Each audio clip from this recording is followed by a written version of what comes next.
Mantan terpidana kasus pembunuhan Vina, Sakata telah mengungkapkan bahwa dirinya didatangi polisi sebelum penangkapan Peggy Setiawan. Menurut Saka, saat itu dirinya ditunjukkan ciri-ciri dari 3 DPO oleh polisi yang datang ke rumahnya. Berdasarkan foto yang diperlihatkan kepada dirinya kala itu, Peggy Setiawan yang saat ini dijadikan tersangka memiliki perbedaan ciri-ciri yang berbeda. Waktu 2 minggu yang lalu ada kepolisian dari Polres Cirebon dan Polda Bandung datang ke rumah dan menanyakan bahwa yang DPO tersebut dan dikasih tahu foto-fotonya dan nama-namanya. Yang ini foto-fotonya dan sampai yang difoto yang ditangkap yang sekarang itu beda jauh. Ciri-cirinya tuh dari muka sama dari telinga aja udah beda. Telinga katanya kan bersingan. Oh, foto bolong. Yang itu ya. Oke. Sama dari muka udah beda. Sama Peggy yang sekarang.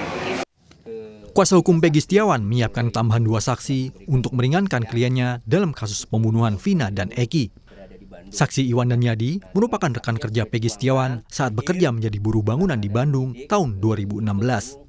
Kedua saksi itu muncul dari keterangan Ibnu, salah satu saksi meringankan Peggy Setiawan saat menjalani pemeriksaan penyidik di Treskrimum Polda Jawa Barat. Menurut kuasa hukum Peggy, kedua saksi meringankan itu telah dipanggil pada Jumat lalu, namun tak hadir.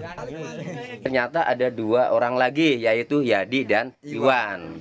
Pemanggilan sendiri sama sebenarnya kemarin hari Jumat. Tidak hadir. Kami pun tidak tahu. Kalau merekanya misalnya datang kemari, ya kami dampingi kan. Tapi pemanggilan ulang atau gimana? Enggak. Paling nanti kami yang proaktif ya untuk menemui Yadi dan Iwan. Setelah itu kami koordinasi dengan penyidik. Ya, pelan-pelan ya.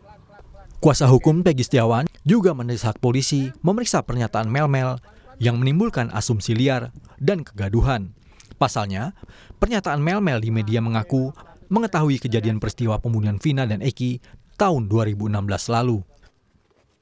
Kuasa hukum Peggy meminta Mel-Mel mau memberikan kesaksiannya ke penyidik untuk mengungkap apakah Peggy Setiawan yang ditangkap polisi adalah pelaku sebenarnya. Tim Liputan, Kompas TV. Untuk mengetahui perkembangan penyelidikan kasus Vina, kita terhubung dengan jurnalis Kompas TV, Ninda Destiani dari Mapolda Jawa Barat. Ninda, hingga saat ini bagaimana dengan pemeriksaan saksi-saksi kasus Vina saat ini? Iya, selamat siang Juno dan juga saudara. Hingga saat ini setelah kami pantau sejak tadi pagi dari Polda Jawa Barat memang masih belum ada aktivitas secara transparansi, yakni untuk berupa pemeriksaan terhadap para saksi ataupun yang lainnya ya. Namun informasi terakhir yang kami dapatkan memang pada hari Jumat kemarin ini ada 3 orang saksi yang turut diperiksa atas panggilan dari Polda Jabar, yakni ketiga teman Peggy. Yang pertama Suharsono alias Bondol, lalu juga ada Ibnu, paman Peggy, serta teman Peggy ini adalah Parman yang juga didampingi oleh kuasa hukum Tony RM.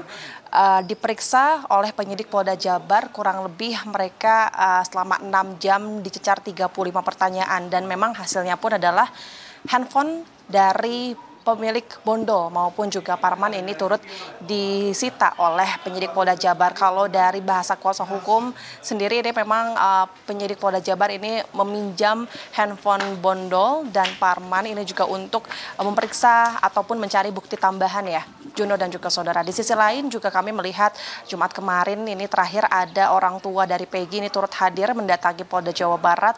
Ayahnya didampingi kuasa hukum sebetulnya ini dalam rangka menjenguk anaknya Peggy Setiawan, kemudian juga ibu dari Peggy Setiawan juga ini turut hadir didampingi kuasa hukum untuk kemudian mereka ini menjenguk anaknya Peggy Setiawan. Namun memang hasil dari Polda Jabar sendiri mereka tidak mengizinkan keduanya untuk dapat bertemu dengan Peggy Setiawan dikarenakan memang mereka datang ke Polda ini di luar jam besuk.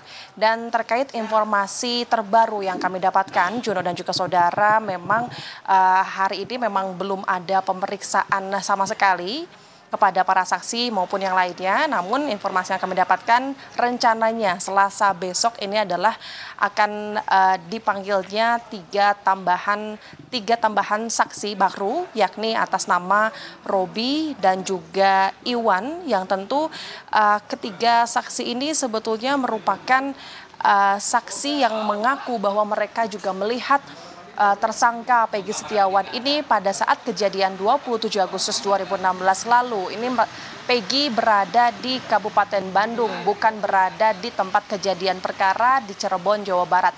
Sehingga rencananya esok ketiganya ini akan didampingi kuasa hukum, akan turut diperiksa oleh penyidik Polda Jawa Barat.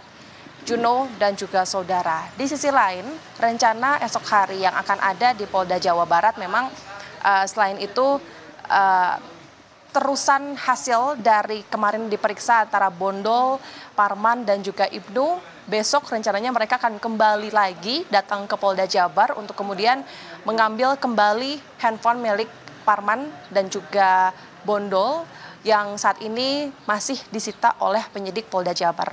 Kemudian di sisi lain juga orang tua dari Peggy, yakni ayahnya yang sudah pasti setelah kami meminta konfirmasi terlebih kepada kuasa hukum ayah Peggy ini, rencananya besok ayah Peggy ini juga akan hadir langsung ke Polda Jawa Barat untuk kemudian menjenguk anaknya Peggy Setiawan, karena memang kabarnya setelah penangkapan Peggy pada minggu lalu, tidak ada satupun keluarganya memang yang bisa menjenguk Peggy Setiawan hingga hari ini. Karena informasi yang kami dapatkan kemarin ayah dan ibunya sempat gagal menemui Peggy, lalu esok rencananya pukul 9 pagi ayah dari Peggy Setiawan ini akan turut hadir di Polda Jabar untuk menjenguk Peggy. Sementara demikian, Juno.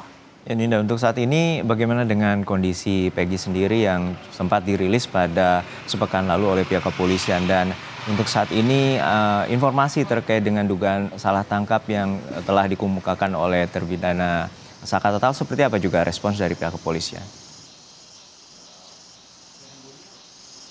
Iya, Juno dan juga saudara, setelah kami mendapatkan informasi terbaru dari pihak kuasa hukum, dari salah satu pihak kuasa hukum Peggy Setiawan, ini menyampaikan memang terkait kondisi Peggy Setiawan saat ini yang masih berada di tahanan di Polda Jabar.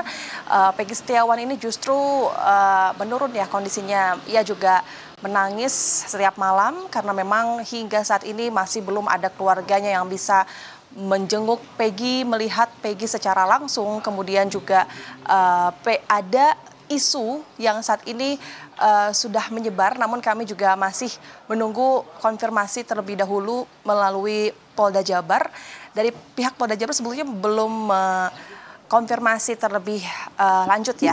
Namun isu ini datang dari pihak keluarga Peggy yang justru ini Peggy Setiawan ini akan dipindahkan ke tahanan yang berada di Nusa Kambangan, Jawa Tengah. Sehingga ketika Peggy mendengar isu ini justru keluarga maupun dari pihak Peggy ini juga mereka drop begitu, Juno dan juga saudara, sehingga Peggy juga rasanya tidak ingin lebih jauh dengan keluarganya, sehingga keluarganya juga melihat jika Peggy lebih jauh ataupun tidak berada di Bandung, mereka akan kesulitan bertemu dengan Peggy Setiawan. Terlebih juga kuasa hukum menyampaikan bahwa kondisi Peggy saat ini dia ini turut sedih dikarenakan hingga saat ini Peggy masih tidak menyangka bahwa dirinya ini harus ditahan oleh pihak kepolisian, karena dirinya juga menyampaikan bahwa Peggy Setiawan tidaklah terlibat dalam kasus pembunuhan Vina dan Eki pada 2016 silam.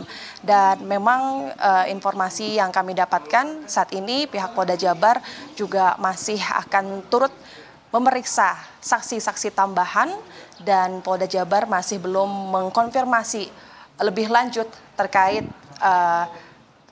perpindahan Peggy Setiawan dari Polda Jabar menuju ke Nusa Kambangan. Sementara, Juno. Baik, terima kasih atas laporan lengkap Anda, jurnalis Kompas TV Ninda Destiani dari Mapolda Jawa Barat.